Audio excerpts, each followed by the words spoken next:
大家好，我係 Herbert，我係一個個人理財嘅 content creator。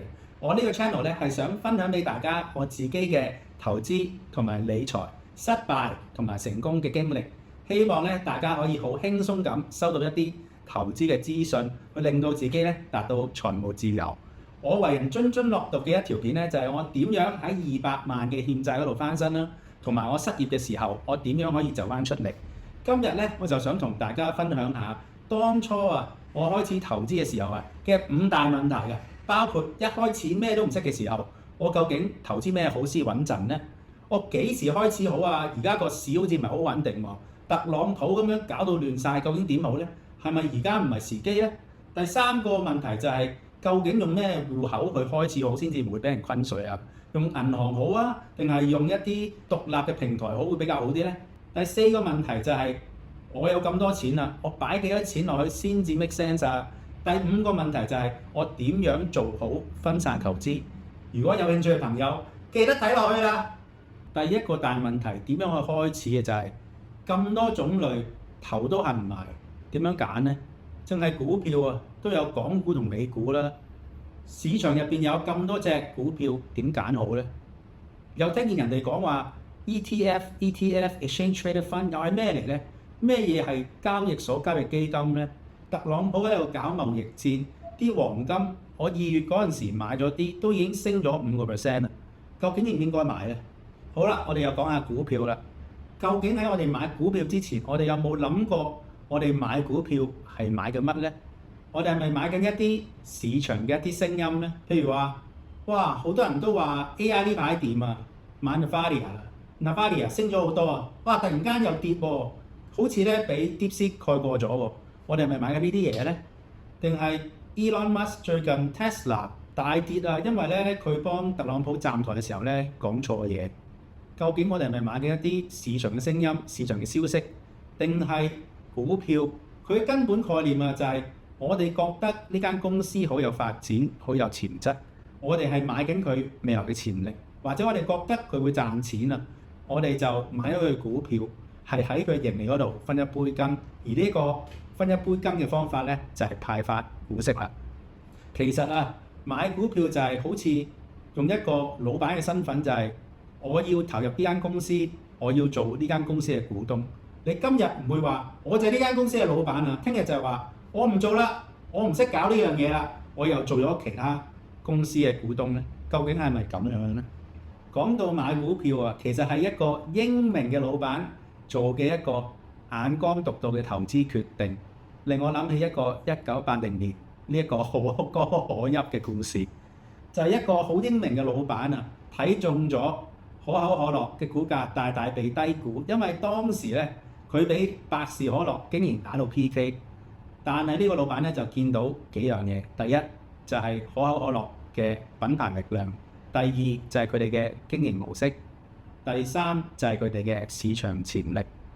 可口可樂當時諗住呢個產品係用嚟代替水嘅，即係飲可樂唔飲水，市場嘅力量幾大。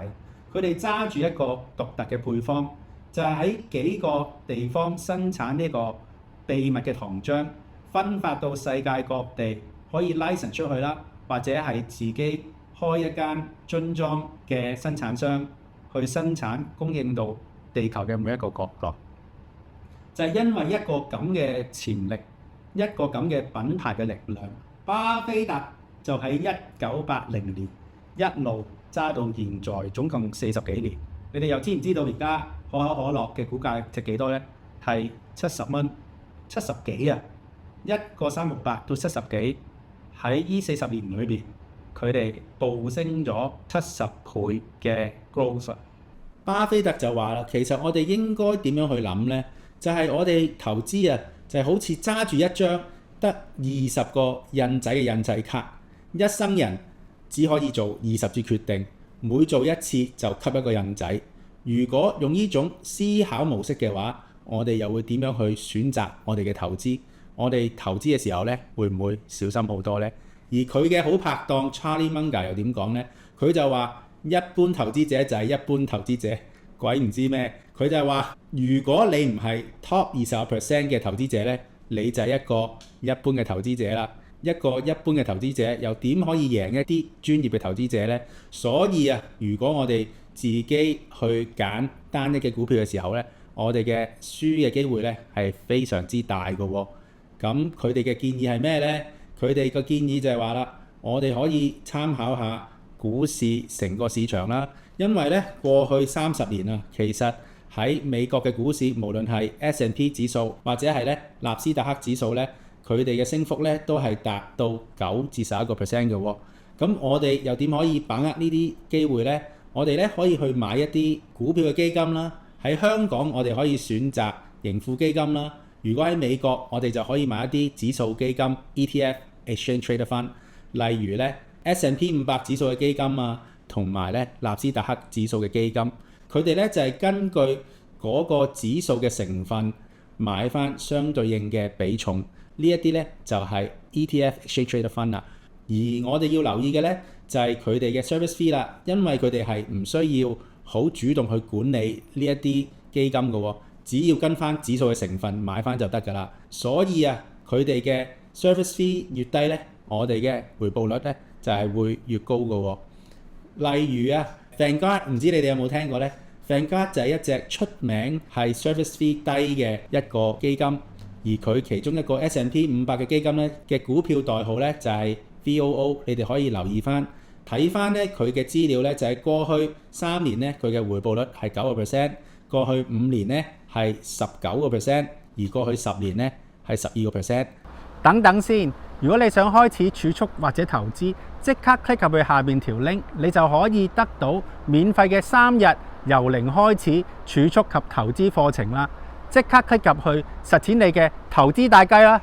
唔好話我唔提你啊，因為侵咧最近咧就打緊呢一個關稅戰啊，所以咧股票係非常之動盪。如果你呢一刻去睇呢一隻 VOO 嘅話咧，佢哋咧係跌緊10% 嘅喎。所以投資嘅時候係要小心。咁下一步我哋梗係好想知道用咩戶口好啊，用咩戶口抵啊？我就會同大家講下。我自己咧就用 HSBC 嘅投資戶口去做呢一個投資啦，因為貪方便啦，同埋咧都係想我嘅財務咧可以一目了然啊。咁咧我就喺2024年11月嘅時候咧就買入咗500手嘅盈富基金，當時咧佢就收咗我30蚊嘅服務費。就話係證券購入啦，同埋25蚊嘅銀行手續費。咁一開始嘅時候都幾廿蚊啫，冇乜感覺啦。咁去到2024年嘅9月啦，我就收到 HKT 6823嘅股息啦。當時佢派發我嘅股息咧就係299個2啊。咁今次咧銀行咧同樣啊都係收我30蚊嘅手續費。我開始就肉痛啦，就係我每揾300蚊。就俾人哋打稅，好似俾人哋打智商稅咁啊！收咗我10%，你話我肉唔肉痛呢？咁但係呢，我都未作出行動嘅喎。咁就喺我2025年嘅時候呢，我就買咗頭先講嘅 ETF 啦，係 Vanguard 嘅 S&P 500嘅 ETF，就買入咗大概總值5000蚊美金到啦。當時呢，就收咗我18蚊嘅 brokerage fee 嘅喎 ，brokerage fee 呢。即係經紀嘅一啲收費咁樣啦。咁我睇到呢啲收費啦，開始感覺唔好受，就諗究竟我有冇其他方案啦。咁我一直咧都有用開富途牛牛嘅呢一個 interface 去睇啲股票嘅升跌嘅。咁我就即刻 click 入去睇下啦。我而家咧就想同大家做一個比較分析。咁我睇翻富途咧，如果買港股嘅話咧，每筆咧嘅手續費咧係15蚊啦，再加0.03% 嘅佣金喎。相比起如果係 HSBC 嘅話咧，每一筆交易咧係收我30蚊，再要加每個月嘅25蚊嘅銀行服務費。即係如果我喺嗰度開設咗買咗 stock 嘅話，買咗股票嘅話咧，佢每個月咧有冇 transaction 咧都收你25蚊嘅喎。咁跟住咧，我又對比下美股啦。美股如果喺富途牛牛做呢個交易嘅話咧，每股咧係收美元嘅0.0049嘅佣金，再加咧0.005每股嘅平台使用費，係一次性嘅。咁 HSBC 就大劑啦，就收你每一筆單項嘅交易咧就係美金18蚊，係 brokerage fee， 即係經紀費喎。咁我腦袋一轉啦，上次呢，我就買咗18股嘅可口可樂啦，咁就收咗我18蚊嘅手續費啦。如果喺富途牛牛嘅話，究竟我買幾多股先至等於收翻18蚊美金呢？係18000股喎。咁我開始咧就心喐喐，究竟我幾時要轉呢個平台呢？不過咁我都考慮到，如果我將啲錢擺喺富途牛牛嗰度，又係咪安全呢？穩唔穩陣呢？可唔可靠呢？咁我跟住咧就上網搜尋啦，就係咧所有嘅股票經紀啊，都係受到香港證監會同埋富途牛牛咧，同時亦都會受到美國證監嘅監管嘅喎。佢咧係需要將客戶同埋佢哋自己嘅資產咧係要分開嘅喎，所以一旦富途有啲咩事係要破產嘅話咧，佢咧就會將客戶嘅資產咧就係轉移俾其他股票經紀商係繼續去營運，所以我哋嘅資產咧係受到保護，亦都相對係安全嘅喎。咁我哋幾時開始投資好呢？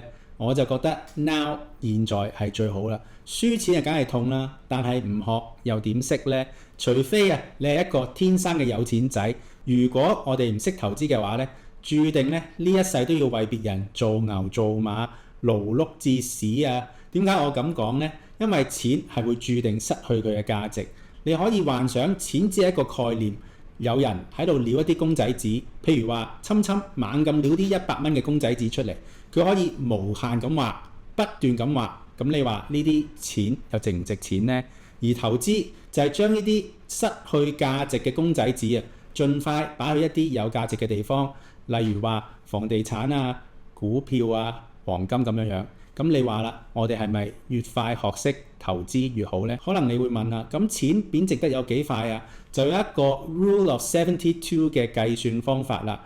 譬如話通貨膨脹係3%，我哋就將72除以3就得到24年啦。即係話，如果3%通貨膨脹嘅話呢，我哋嘅錢呢每24年呢就會貶值得翻一半。如果通貨膨脹係10%嘅話呢，我哋就將72除以10就等於7.2年。即係話，如果我哋有100萬嘅話呢，我哋有10% 通貨膨脹喺7.2年之內呢，我哋嘅100萬呢只係值翻50萬喎。咁我哋係咪要學好投資，去避免俾通貨膨脹侵蝕晒我哋嘅錢呢？咁究竟投資幾多錢先適合呢？喺我哋投資之前呢，我哋要做好投資之前嘅5步曲喎。第一就係我哋有冇還清所有嘅錢呢？如果你連交稅都要借錢，仲有卡數嘅話呢，你絕對係唔適合投資嘅喎。第二步呢，我哋有冇做好自己嘅基本保障，例如買好醫療保險啦，同埋人壽保險。第三步我哋要做嘅呢，我哋起碼要有1個月嘅生活費。第四步呢，我哋要有一個定期儲蓄嘅習慣，就係我哋要儲好2至6個月嘅保護費，係唔係嘅生活費呢？係避免我哋有一啲任何嘅意外，或者我哋冇工做嘅時候呢，我哋仍然呢係可以生活嘅喎。第5步呢，就係我哋有冇一個長期儲蓄嘅目標啦。譬如話我哋想買屋嘅，我哋有冇一個儲錢買屋嘅計劃，儲好咗首期先呢？如果呢啲所有嘅計劃我哋都準備好、處理好，我哋有呢個儲蓄嘅目標，剩餘嘅錢呢，我哋就可以開始我哋嘅投資啦。咁我哋作為一個初學嘅投資者，又點樣可以開始我哋嘅投資呢？我哋見到而家打緊關稅戰，個市場非常之唔穩定，跌咗10幾個%，發展係點都唔知，仲有好多恐慌添。所以我哋而家咧適合咧就係保存實力，用一個保守嘅策略啦，揸住啲現金，最多咧都係買一啲安全嘅收息股，我覺得係比較穩妥啦。如果你覺得我嘅 content 可以幫得到你，作為一個初學嘅投資者，記得 like 呢個 video，subscribe 我嘅 channel， 踢著個鐘仔。下一次我有更加好嘅 content 嘅時候呢，我希望可以立即分享到俾你哋。多謝你哋收睇。等等先，如果你想開始儲蓄或者投資，即刻 click 入去下邊條 link，你就可以得到免費嘅3日由零開始儲蓄及投資課程啦！即刻 click 入去實踐你嘅投資大計啦！